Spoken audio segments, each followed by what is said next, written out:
Hello and welcome. I am Anna and this is a new episode of Project Co, the podcast channel of Efecto Colibrí.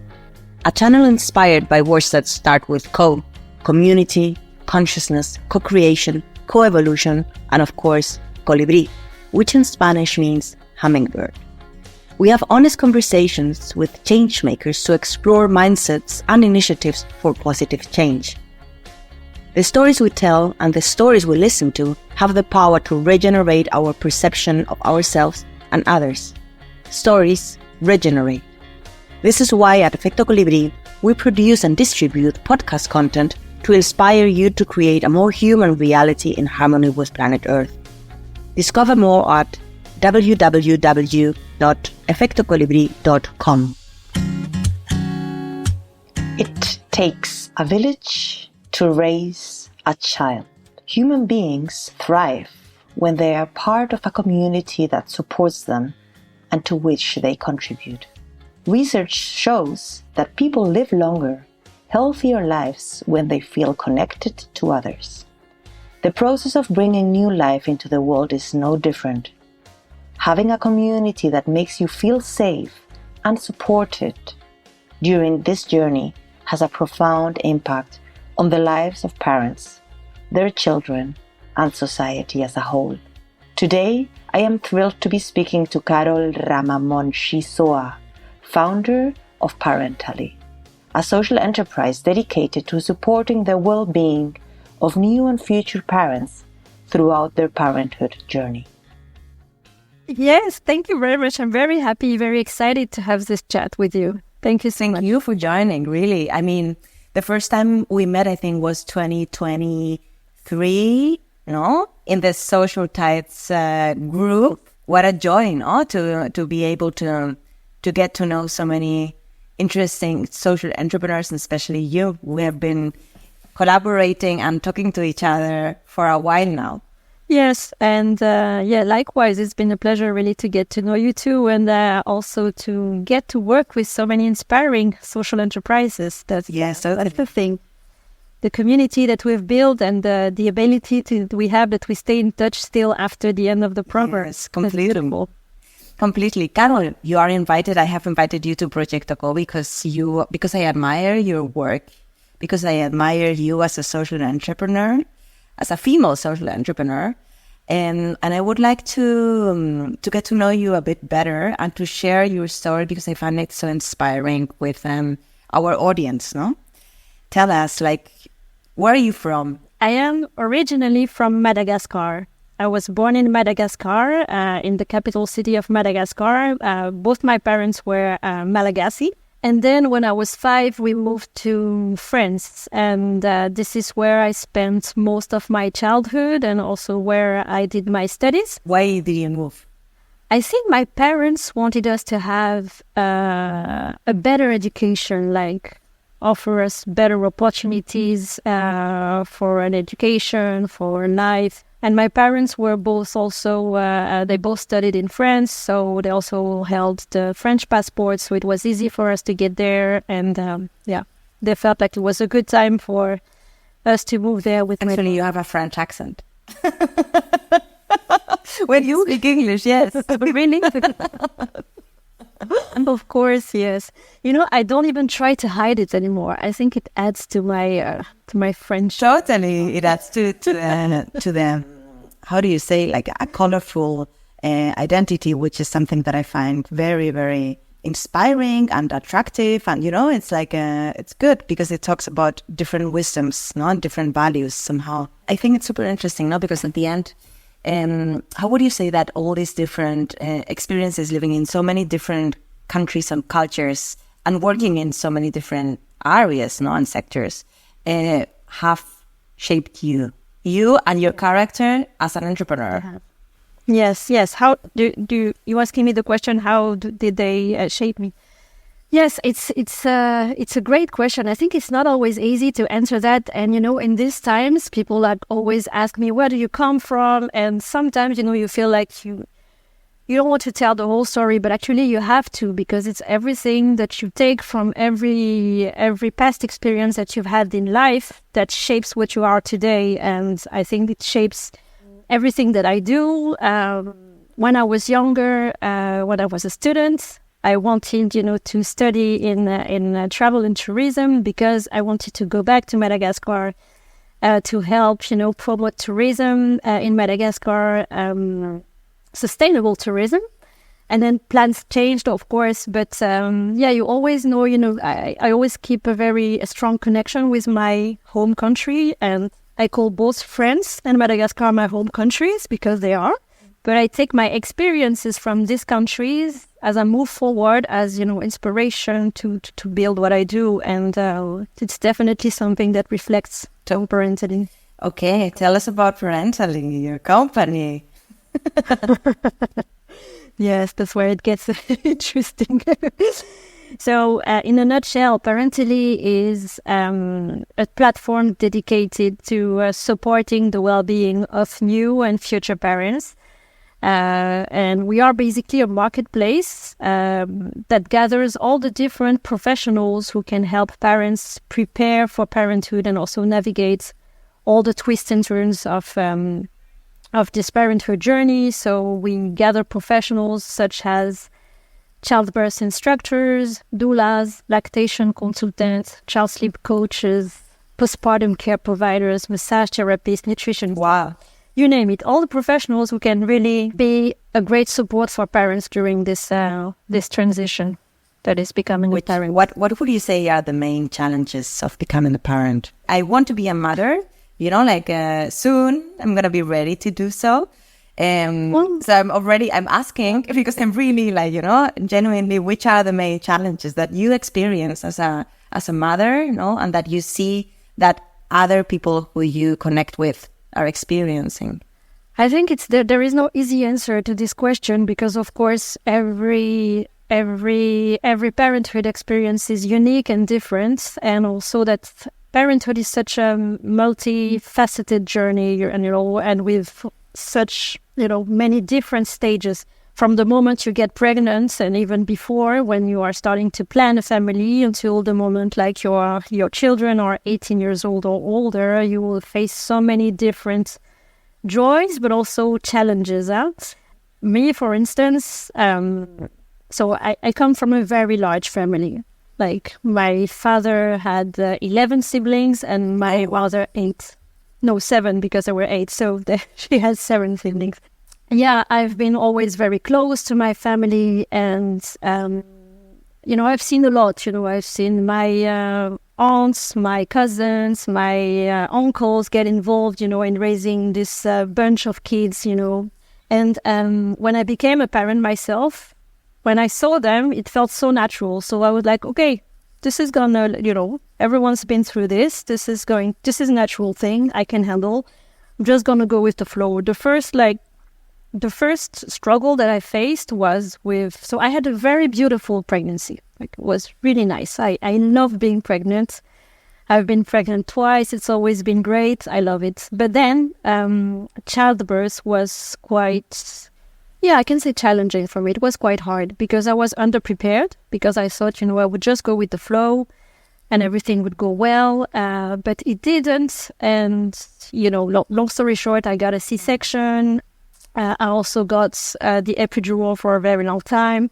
And then, it was a lot of recovery, a lot of time to recover from the surgery. But also, at that time, we were living in the US. And we're talking like 10 years ago. So, there was no paternity leave. So my husband had to go back to work like the following day. I'm barely exaggerating. It was also like, it's a huge transition. You go from being like a careless 30-year-old, having fun in New York to having to take care of a baby. And also I was on my own because I didn't have friends. We already had kids. My husband wasn't there. So, this phase that they call the postpartum, it was quite brutal for me. And I feel like, this is one of the big challenges of parenthood, and especially for mothers. They prepare you a lot about birth and, how to give birth, but people don't necessarily tell you about, how it's going to be like right after, which is really like when things really start to change, for you. to take care of a new person, but you also have to take care of yourself. And it's not easy, and especially not easy when you have to do it on your own and when you're not prepared for it. So for me, like when you decide to, you know, start planning for a family, it's always nice, you know, I always like to tell people, I'm not like giving, you know, a lecture or anything, but, you know, just say, you know, it's nice you prepare for birth, but, you know, there is also a lot that comes after birth, and it's also nice to prepare for birth. Yeah. Actually, like, it's super interesting because, I mean, I've got many friends and many of them are mothers, no? And I would say it's like, it's just like, it's something hormonal also, no? Like, you can't know how it's going to go. You can prepare, definitely, no? Like, I don't know if it's 50-50. I don't know the percentage. What's the percentage, do you know, of women who do have postpartum problems and the ones that don't? Yeah, so there are so many things that can be challenging during postpartum. Of course, there is this whole. So I'm no medical person, so I cannot tell you exactly. But, you know, you go through this whole hormonal change and the recovery also from childbirth. And, you know, you get, you know, the exhaustion also. And you get what they call like the baby blues. But sometimes, you know, it can transform into postpartum depression. And I don't know the statistics exactly. But, there is a lot, like you get this whole mental, emotional, you know, transition. But it's also, you know, the physical aspects of taking care of a new person, and also the new dynamic that it creates maybe with your partner. And, you know, past, you know, if you go back to work after 3 months, which is like the maternity leave, like the basic maternity leave, then it's also, you know, handling, you know, the going back to work and finding work-life balance. And it's not easy. And it's a lot of things that, you know, pile up for you. And there are things that, you know, you can prepare for. Like if you give birth and you know that you are going to be busy with your baby, then maybe an idea during pregnancy is to already start cooking food that you will freeze and put in your freezer for when you have your baby, and you can just heat it up. This kind of things, like very practical things. Or you can arrange things with your friends for them to organize a meal train, this kind of things. Or to get more support from your family, your friends. You know, maybe you will have your mother come over and help you during the first few weeks. Or maybe you will have a friend who will come, you know, sometimes to just hold the baby while you do things for you. This kind of things you can already arrange. And, you know, like the same way most people do a birth plan, you know, with all their wishes and preferences for birth, they can also maybe arrange a postpartum plan. And it's also a nice thing, you know, to sit, if you have a partner, to sit with your partner, to start and envision how do you see your new life as a parent? You know, who is going to do this? You know, what is going to be your role in this, and how also your partner can play an active role in this new this new setup. And these are things that you can already start preparing. But I'd say for the whole mental, emotional part, it's really important to have support, to feel like you are not alone or isolated, because that's a feeling that many, many parents, and especially mothers, feel after giving birth. Yes. I think really like, I mean, you have tackled many topics, which I find super interesting, you know, like one is the kind of connecting the dots, you know, like when you said, okay, I am from my father has 11 siblings, my mother has 7 siblings. That's this community feeling that you were what you were mentioning before, no, of the community of social entrepreneurs that we have, through which we have met, which is the concept that comes to my mind is Ubuntu, no? You can start thinking ahead, no? Like at the end, the solution is community, you know, somehow, and organizing, looking long term, and feeling that you have this support network, but also then, of course, it is super important to organize the support network, no? So that everybody is informed and they know that you're going to need support. Absolutely. That is, I think that's so interesting. And that's exactly what Parentally does, no? Because at the end, when I go into your network, it is like so many options, no? And I can find what I need in the time that I need it, no? That is, and I think it's, and according to my specific need, which is super, I think it is super useful. I have already recommended it to a couple of friends of mine, and they were all enthusiastic. Really? Because yes. So how did it go? Was it after your firstborn, after your secondborn? How did the idea arise, and what's the story behind Parentally? So the story. So my first was born 10 years ago, and I had my second. So he was born in the US, and then we moved to the Netherlands, and my second was born 3 years later. In between, I had beautiful years. I mean, with the challenges and, past postpartum, because what happened is I gave birth to my first, and then I spent 1 month on my own, and it was very, very hard. And then my aunt and my cousins came to visit me, and for like a few days, they took care of the baby and of myself, and I got back on track. And then I started, going out and trying to meet with moms groups and this kind of things. And, I didn't make friends, unfortunately. But it got better. And, I really got out of my tower. And then my parents-in-law came for 3 months because we couldn't get childcare. So they came to, while I was going back to work, they took care of my son. And that was amazing.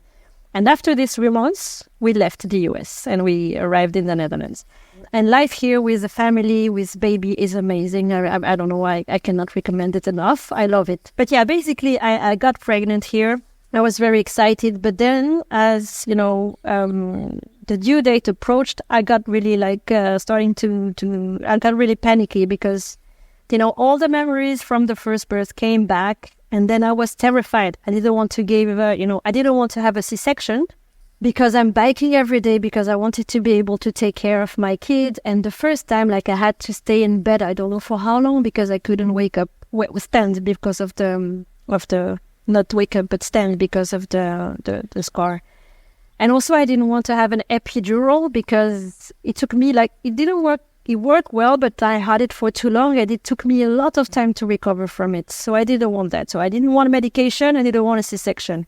I knew how they say, you get a C-section the first time, so maybe you will have one the second time. And I was like, no, I cannot have that. So I started to search for ways to, first overcome this fear, but also, better prepare myself so that I wouldn't have to get medication or to get the C-section. And I knew it was a thing because you can have a physiological birth even after a C-section.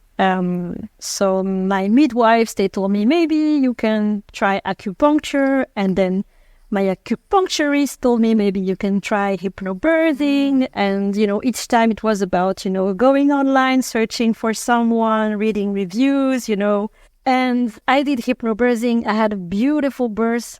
Exactly the one I wanted, and I felt so empowered. And this is exactly, the kind of feeling that I would like every parent to have, to feel like they have the power to do this and also to be able to access the support that they need. And this is exactly what we do with Parentally. We try to, raise awareness around all the different types of professionals who are available for parents to help them prepare for parenthood, for births, but also for postpartum, also for parenting.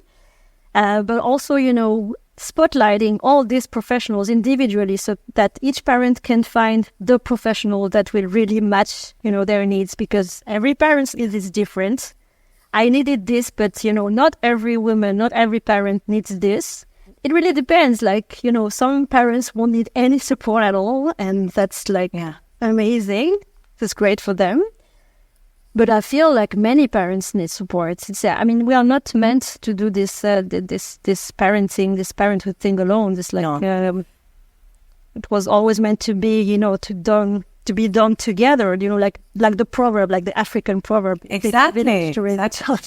Yes. Yeah. And I feel like, there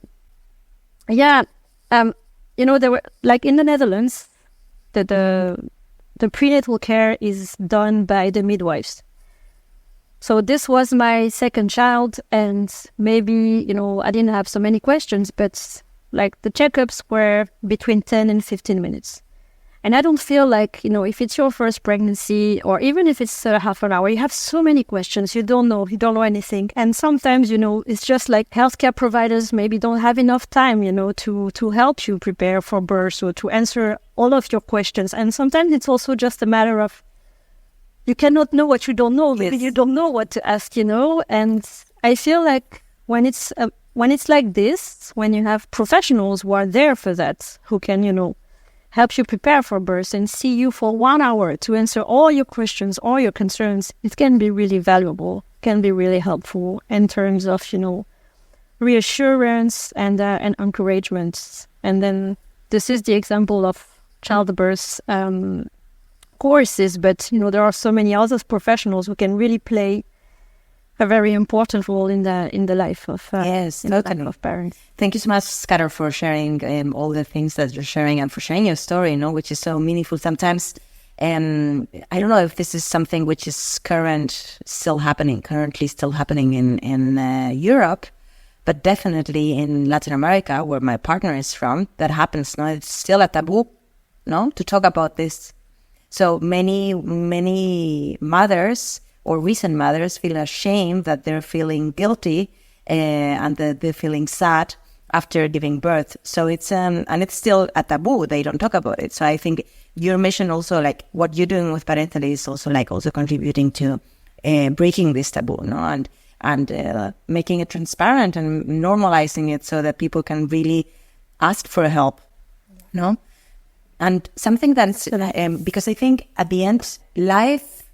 To be a little bit philosophical, but life is giving birth, The way that we behave and the way that we do give birth, is so important because it really represents like this little nucleus, and society is made out of nucleus, It's made out of little bubbles who are families and or not families, whatever, in whatever format, But it is about this kind of safety nets, that are the ones that are really then creating the quality, the values of the society that we live in.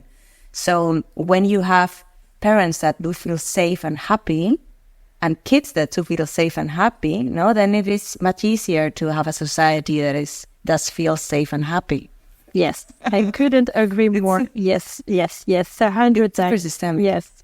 Yes, and I feel like, it's, especially in our Western societies, there is kind of a disconnect between, giving life, giving birth, and what it means, because you are bringing new life into the world. It's not like, it's almost become like transactional, like you book your appointment, you go give birth, and then life goes on, and that's it. But, it kind of has, for me, still this kind of sacred, meaning, so like the spiritual, this is something so important, and this is something that has to be protected, I think, because of course giving birth is natural, and women are able, or birthing people are able to give birth on their own, etc. But there are a lot of people who are trying to change this and to over medicalize and everything. I do believe that the way we give birth has a very important impact, not only on the birthing person, but also on the children, and also, and everything that happens, from the moment you are born until, you are a grown-up, is going to shape what you are going to become. And the way your parents, I feel the well-being of your parents is also going to affect your own well-being. So that's why, the well-being of parents is extremely important, because we are raising the future of the society eventually, right? So, and it matters. And I feel like, in our societies, there is so much pressure and, so many expectations from parents, from society, all the things that you have to do, but at the same time, not so much support for parents, not so much support that is offered for parents to be able to make things work. It's really difficult. You see, like, I've heard so many parents saying, becoming a parent is like hitting a wall because you have, all these challenges, physical, emotional, mental, and all the things that you have, like the fatigue, the exhaustion, like the physical challenges, everything. And then you have to work, and then, you have your couple, your partner. So everything, it's a lot. And at the same time, there isn't much, to help you deal with everything. And so it's really difficult. And you see so many parents are stressed. And see, generally, that's the answer that I get when I ask a mother, how are you doing? I'm tired. No, that is the answer. Yeah. I'm tired. I'm stressed. I am stretched thin. It's like, and yeah, it's not easy. And I feel like it's kind of unfair also to just, look at all these negative aspects of parenthood, because there are so many positive aspects. But still, it's very important, because when you talk about parenthood, when you talk about becoming a parent, usually in people's heads, it's like, oh, you see, it's going to be amazing. Enjoy the first moments with your baby. You're going to be on cloud nine, like it's all, I don't know, unicorns, rainbows, like it's the most beautiful thing in your life, which, it is. But at the same time, let's not neglect all the other things, like, because it's so unfair then for parents when you are a new mother and you have all these feelings like, I'm so tired. I don't know if, I can do this. I don't know if I love my baby, and you feel like you're a failure because you are not, living what society expects from you. And I feel it's so important, like you said, to debunk, to demystify this, to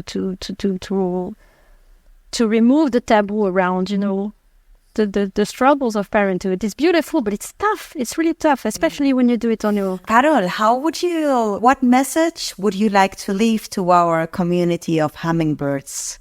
Wow, that's a tough one.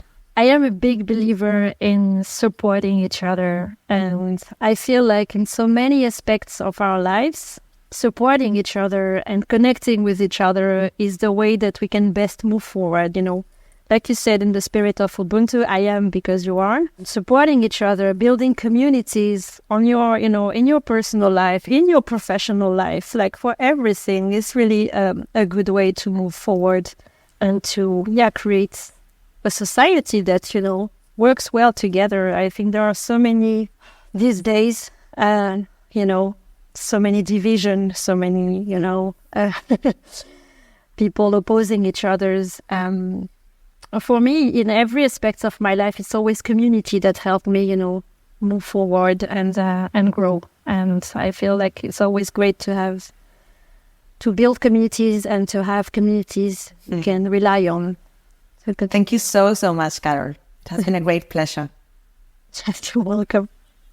Thank you so much, and I was really happy. My pleasure to have this session with you. Thank you so much for inviting me. Thank you for listening to this episode. We hope you enjoyed it as much as we did. You can find all the references of the episode on our website, www.efectocolibri.com/proyectoco. If you liked it, rate us with 5 stars, leave us a comment, and share it with your network. This will help us reach more people and make social innovation become the norm. So in advance, a big thank you. If you have questions, feedback, or want to introduce us to a guest for the podcast, you can write us directly at ana@efectocolibri.com. See you next time.